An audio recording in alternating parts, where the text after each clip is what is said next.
PCOS is one of the most underdiagnosed conditions for women because it looks different for everyone who has it. Despite popular belief, not everyone with PCOS grows a full mustache, nor does everyone with PCOS have polycystic ovaries. Yeah, it's not the greatest, most descriptive name.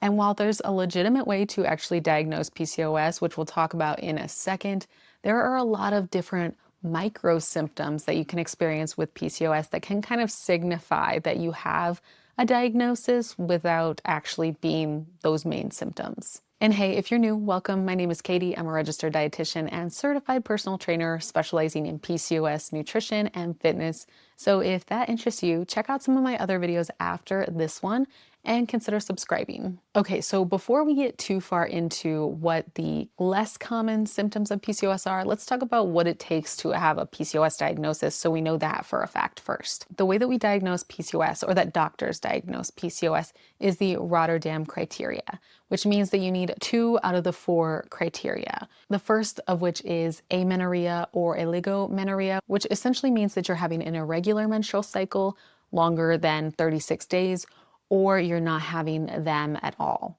Second criteria is high androgens, so like facial acne, you can lose some of the hair on your scalp, you can grow hair in other areas that you might not normally expect as a woman, like on your chin, and polycystic ovaries on an ultrasound, so you'll see little follicles on your ovaries that are not fully matured. And the final one is AMH, or anti-Müllerian hormone. And AMH essentially means that you have immature follicles on your ovaries, some that may not appear on an ultrasound. So again, 2 out of 4 of those criteria to be diagnosed officially with PCOS. When I was a teenager, I had a lot of acne and I did have irregular cycles, but I was on birth control for a long time, so I didn't really know that I had irregular cycles. So here's some of the things that I experienced before, like, I knew officially after going off birth control that I had PCOS. Number 1 is reactive hypoglycemia. This is more common with PCOS because you are insulin resistant, which means your body is not using insulin as effectively as possible. So you have high insulin and high blood glucose. I really don't know the root of reactive hypoglycemia and why it's so common in PCOS. A lot of it can be stringed to being connected with having disordered eating or not eating enough and then having that reactive hypoglycemia after the fact. We really don't know the cause. Reactive hypoglycemia means that we're excreting an excess amount of insulin in response to the glucose that we consume, and it takes our blood sugar down too low after a meal. The difference between hypoglycemia, which is low blood sugar, and reactive hypoglycemia is that reactive hypoglycemia happens right after a meal, or at least within 1 to 2 hours of having a normal meal, which is not normal. Usually it should take you a long time to be low in blood sugar after you've eaten because your body has a lot of time to process that. So that is one sign, and that's something that I experienced for a long time as a teen. I did have an eating disorder in high school, and I did have undiagnosed PCOS. So those were 2 things that kind of played into that.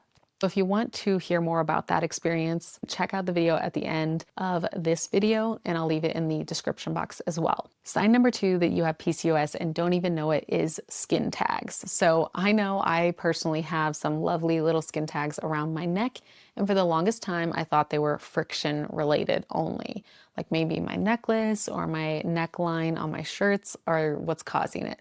But actually I found out that insulin resistance creates more skin tags. So that can be something that if you are not managing PCOS or not eating balanced for PCOS, taking the right supplements, that can make skin tags much worse. I have noticed since I've been taking my Ovasitol and vitamin D and just eating better for my blood sugar, I have slowed down in at least creating more skin tags. So if that makes you feel any better, I know that they can be very embarrassing and that they're not very cute, but they are something that I have struggled with, for a long time. So you're not alone if you struggle too. Let me know in the comment section below, have you ever had a skin tag, and have you tried anything to get rid of them? I don't know if you can get rid of them personally, but I would love to try out if possible, if it's not like too invasive. Sign number 3 is thinning hair. And this is one that is usually caused by high levels of androgens. So we normally think of PCOS having like a mustache or having like excessive arm hair and armpit hair and leg hair.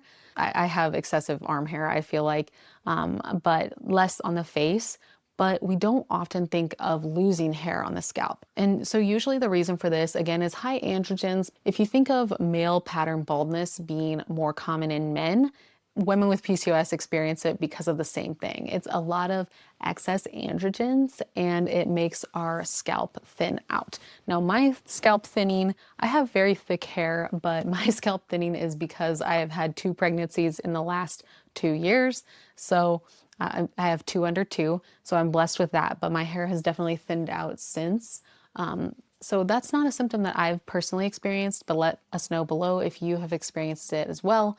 A lot of times it can be alleviated or corrected with the right supplementation. So usually I recommend taking something like Ovasitol to help level out testosterone levels, and then taking something like a multivitamin with iron, zinc, and vitamin D. You might have to take an extra vitamin D to get the right levels, but those can tackle losing too much excessive amounts of hair. I will say though that getting your hair back once you start losing it can take a lot of time, so be patient. It has to do with how our body sheds hair and recreates it. It takes a long time. Just like with postpartum hair loss, I know it can be discouraging, but give it time and try to do some scalp massages and lower stress in the meantime, and it should grow back eventually. I know our hair can be a large part of our identity, so don't lose sight of that. Even if you need to go other routes with it, you are still gorgeous either way. All right, so if you are interested in going a little bit deeper with PCOS nutrition and want to learn all about these supplements to take and what has the most research to back it, I highly recommend my PCOS supplement guide, which I will leave in the description box below at the top of the description so you can check it out and download it. I include the supplements that are good for hair regrowth and for lowering androgens, which will be really helpful for this particular tip. Sign number 4 that you have PCOS and don't even know it is that you have a hard time losing weight, particularly in the abdominal area. Women with PCOS are more likely to experience insulin resistance. Higher levels of insulin often lead us to hold on to fat in our midsection. Now, this is nothing to be ashamed of. This is something that we can work on with diet, lifestyle, and supplementation and exercise. But it is just kind of a fact of PCOS that most women have a hard time losing weight or keeping a healthy weight. I have a video on insulin resistance and how to correct that, so I will leave that in the description box as well for you to check out. But essentially, 2 quick tips for you is to eat regular, consistent meals and to make sure that you have carbs, fat, and protein at every single meal and snack. Those are the 2 things that are really going to help with insulin resistance in a nutshell, but I dive deeper in another video, so I will leave that video in the description. And sign number 5 that you have PCOS and don't even know it is that you have a tendency towards extremes with food and dieting and or disordered eating habits. Now, I want to be very sensitive and mindful with this one. I come from a history of disordered eating and a diagnosable eating disorder as well, and I know how much of a challenge that can be. But I did not know back in the day when I was going through all of this that women with PCOS are so much more likely to develop an eating disorder than women without PCOS. Usually this has to do with very logical reasons, right? We have difficulty with our weight management and we can have body dysmorphia and body image issues because of some of the high levels of androgens and how that plays a role in our skin and facial puffiness, things like that. PCOS also can cause high levels of cravings for carbohydrates and really extreme highs and lows with blood sugar. This can make you feel very out of control with food. So we can have a tendency when we have a certain perception of ourselves in a negative light and a feeling of loss of control around food to really cling to what we can to feel back in control again, and that can lend itself to disordered eating and restriction. On the opposite end of things, it can also lead to such extreme cravings that we lean into binge eating because we go long stretches of time without eating to try to lose weight, and then we go overboard at the end of the day or at night or whatever, and that can lead to binge eating habits. Now, you can have instances like this without having binge eating disorder. There's a lot of cravings that lead to eating more at night. That's not binge eating disorder. Binge eating disorder has a specific criteria, so I'm not diagnosing anyone with an eating disorder on this video. Definitely go to a eating disorder dietitian if you are experiencing that now, and get help. Nita has a really good hotline that you can check out too if you are experiencing an eating disorder, and don't hesitate to reach out for help. You will find the right help and resources with someone like Nita, and don't do it alone, because I promise you, you can get the support and help you need. People are there for you and care about you and want you to get better. So don't go at it alone.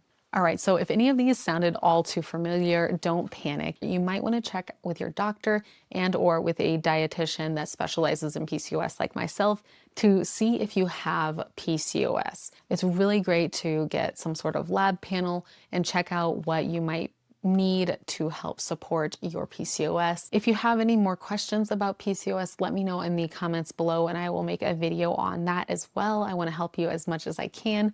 Make sure to check out all the resources in the description of this video and subscribe and like the video if you enjoyed and learned something from this video.